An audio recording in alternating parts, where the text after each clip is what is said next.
Hello, Wander Dota here. Today I'm going to talk about the crit Stygian Cole Lich. I think this is the best Lich build in the game right now. It's pretty fast, it's good, well-rounded build. The single target damage is just absolutely off the chain. Not too hard to get going. If you're playing Merchant Guild, it's actually extremely cheap. Like this one, for example, probably was in somebody's Nemesis egg, and they had it listed on the market for 9,000 gold. It's fine if you just have 1 LP. Go for the tier 7 spell crit. There are a lot of weapon options here, but I think Mad Alchemist Ladle is the best choice for the crit version of Stygian Beam. And I'll explain a little bit more why later, but the only item you really need to get this build going is just this Catalyst, which it's got a lot of intelligence on it. It's got a good amount of increased damage. It's a pretty common drop, level 36 required, easy to get with 1 or 2 LP. None of the lines of text matter on here except for the last 3. Drain life, repeatedly cast the beams, and the beams will shoot faster per intelligence, and the beams do more damage per 10 current mana. So that's all you need to start this build. Now if you want to push this build into like killing Aberroth, you would need a Stygian Cole, a Mad Alchemist Ladle, a Twisted Heart, and 2 Phantom Grips. I'd say that's like the minimum requirement to kill Aberroth with this build. The biggest glaring issue to solve with this build is that you don't get any base crit on the Stygian beams.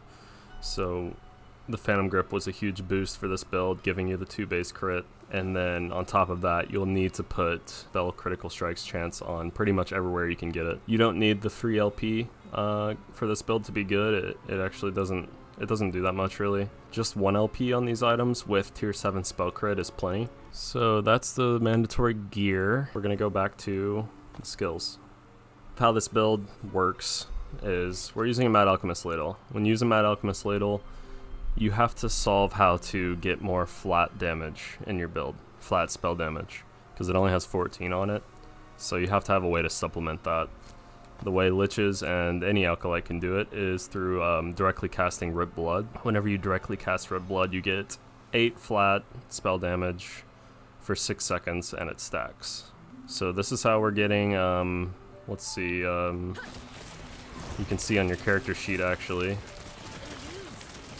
Added spell damage, we're around 230, depending on if we have Frenzy or not. So 230 is really good, really nice. Not only is it giving us like 200 flat spell damage, it is free, and it gives us 9 mana per cast as well. So this is how we're sustaining our mana and getting flat damage. Nothing else in here really matters other than it gets a lot of cast speed, which is super nice, complementing the mana return and the global flat damage. The bleed is here just to apply another ailment for Mad Alchemist Ladle.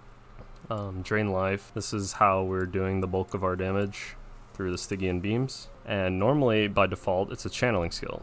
So you hold it down, can't move, it's channeling, and it'll shoot out the beams. But as soon as you put a point in here, it costs a lot more mana, but it's not channeled, it just leaves an effect on the ground for 3 seconds. And this effect on the ground shoots beams, and there's no limit to how many you can put down besides the fact that it has a 0.7 second cooldown. So this thing shoots beams out for you for 3 seconds, and then you extend that by another 2, so now 5 seconds shooting out beams. And you can put one on the ground every 0.7 seconds. 8 of them out at a time, and they're all shooting beams, so very powerful. Just more damage versus low health. 40% more damage here is really nice. This might be bugged actually, but it does reduce the mana of Drain Life. It says, does not affect the upfront mana cost added by the Dark Shackles node. This is the one that makes it not channeled. It still reduces the mana. It reduces it by like 9 or 10 when you put a point in here, so I don't really know. But that was a new discovery for me. This is reducing the mana of the direct cast, even though it says channel cost is minus 30, but it reduces it even if it's not channeled, so that's nice. And then this get up to 63% more damage once you get enough stacks on them. And then Reaper Form. There's a lot of different ways you can do the Reaper Form. I like to go over here and get the 4 armor per point of intelligence, which we are stacking. And then this node's really great, increased damage and crit chance. And then you get a lot of cast speed, move speed, always welcome. Go down here and you basically apply Marked for Death on 10% of your hits. Well, we hit really fast, so 10% is plenty. We'll always have Marked for Death on our enemy, which will reduce their resistances by 25%, which is basically the same thing as having 25% penetration. Remaining points, I went down here to get 50% crit multi when I'm in Reaper form. There's alternative way. You can build this for clear speed. You can go in here and get 8% move speed when using Reap below half health, and then you go over here and make it to where Reap and Transplant don't share a cooldown. And you can get the cooldown far enough that you always have this 8%, and you also have like an additional evade through Reap. It was nice, but with the new elite packs being so tanky, I needed the damage more than ever before, so that's why I've opted into the crit multi here.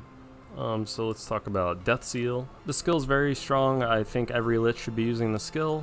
It puts you at 33% of your health, so it puts you below the threshold for being at low life, which Lich gets a lot of benefit for being at low life. It gives you a massive amount of haste.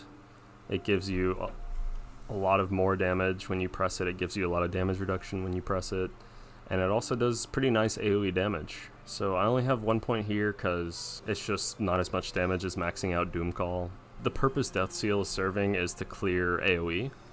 The Stygian beams are for single target bosses. And then the last thing I'll mention here that I don't think people know about is that this necrosis thing, the waves of death are granted a chance to shred enemy necrotic resistance based on how much ward you had when you press Death Seal. Seems to just give you global necrotic shred chance. It's not attached to the death waves. It just, any of your hits while you're in Death Seal have a chance to apply this necrotic shred. I'll show you real quick.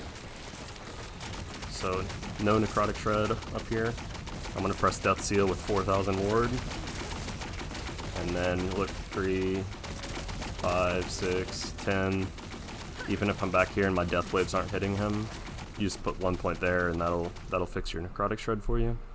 And then Transplant, I really did not want to use Transplant, but it's just there's just no other traversal option, unfortunately. It gives you haste and frenzy and this bone armor, which was nerfed, but it's still 8% less damage taken, so you know, we take it, whatever. I really did not want to run Transplant. I wanted to do Bone Curse would be just amazing for this build because of how quickly you're hitting, but can't get away from the Transplant, unfortunately.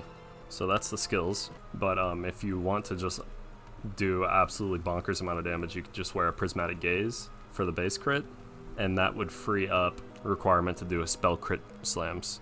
You could do crit multi and cast speed instead with your Prismatic Gaze, and that would be a lot of damage. But I like to balance out my defenses with my offensives a little bit. Like I said, I never want to die at 500 corruption, so I'm going to go with the Seed of Kidrisil and the Revenant's play here. Oh, I didn't talk about, you'd be really happy to have 24 points in Drain Life. You do not need 25 points in Reperform, it's not necessary. You just can take these points out. Rip Blood, so you only need 19 points in Rip Blood for it to do its job. Transplant, you don't need extra skills either. Death Seal can be nice to have extra skills in. Your clear speed on monos will be a little bit slower. So yeah, I'd prioritize getting points in Drain Life and Reperform. So the Twisted Heart gives us a skill point in all of our skills that we care about. It gives us a massive, 20% increased health.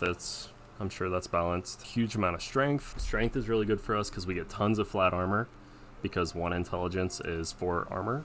And we're getting a bunch of armor from our passives and through Death Seal here.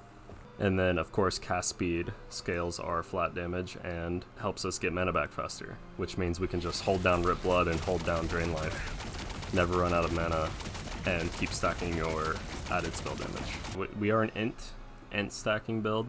1 int gives us 4 armor, 1 mana, 1% Stygian beam frequency, and 0.5% cast speed because of the Mad Alchemist Ladle. Int also, we get mana back when we use a potion, so that's kind of nice, and in a pinch you can just spam pots and refill your mana. So yeah, intelligence is extremely strong for this build. Other versions of this build I've seen, they're stacking mana. They're stacking mana because you get more beam damage per mana you have. Intelligence scales more things at once, so I'm pretty sure that building intelligence is better than building mana. You can use the Blood of the Exile here if you want. Cooldown recovery speed's very good. Blood of the Exile would be fine. Gloves, just use Eternal Gauntlets for the armor mitigation. Make sure you get to 60% endurance as soon as possible. I just run the Blessing and tier 5 endurance somewhere. Yeah, I'm using the Citadel boots because it's kind of hard to get it's kind of hard to fit in the reduced crit damage with both of your ring slots tied up. You gotta use Phantom Grips and you want int on them, so hard to get crit avoidance without sacrificing a lot of health. So yeah, I think Citadel boots can't really get away from that. And then yeah, just slam tier 7 int and tier 7 spell crit on everything. And this is one of the best builds in the game. We're taking care of our resistances through our idols, Elirez. So the passives, nothing crazy here. Warlock, you want to go in here and get the 5-point threshold bonus as soon as possible to get 1 mana per intelligence. Remember, mana is giving us more damage with Stygian beams. And then into Lich, nothing really too interesting here. Just pick up all the intelligence you can get. If you use Prismatic Gaze, you can drop these 5 points out as well. This is probably worth putting a point or two into. Since we're already using potions to refill our mana with the ladle, you can also get 10% cast speed whenever you use a potion, and that would definitely help your DPS out. And blessings, so it'd be nice to not have to run the crit chance here and run crit multi. I'm not capped on crit yet. I have 85% crit chance. I can't seem to get the spell crit on my Twisted Heart. Mana, all res, percent increase armor, like I said, extremely good for the build. And then I run endurance. You can run endurance or armor here. If you want to run armor, you can slam tier 7 endurance on one of your Phantom Grips instead of intelligence as just an option. But that's pretty much it. The build's, it was very strong before, and it's even better now. If you don't have Seed of Echidrosil yet, I used this helmet for the majority of my playthrough. That was fine. I couldn't tell much of a difference when I put on the Seed of Echidrosil, to be honest. If you don't have a Nihilus, Aurora's Time Glass is extremely great for the build. It gives you everything you want, pretty much. Ward retention's kind of wasted, but endurance and cast speed's awesome. If you don't have that, you can just use any Exalted Amulet with the stats I talked about earlier. That's pretty much it. I like the build. It is, the movement speed is just a little slow for me. Like, you get 5% move speed here, and you get Reperform, 6% move speed here. Transplant's a great skill, but it's just a little bit slower than the rogues and the Darkstride Void Knights I'm used to. I'm happy with it. It's still probably the best all-around Lich build in the game, and I would highly recommend it. Here's my Hall of Shame. These are all trying to slam tier 7 int. These are all trying to slam tier 7 spell crit. And this is trying to slam tier 7 spell crit as well. All these Phantom Grips are trying to slam tier 7 int. I mean, look at this one, it has tier 4 int. It's just the one I found on the market. I would consider this my cycle starter. I did technically make another character first, but it was Spellblade Disintegrate, so I had to stop playing that once I reached Empowered Monoliths. And I'm done with this build at level 97.5. It's one of the best builds I've made, and I barely put any time into it. And I'm off to go try to make Warpath look good. Thanks for watching, see ya.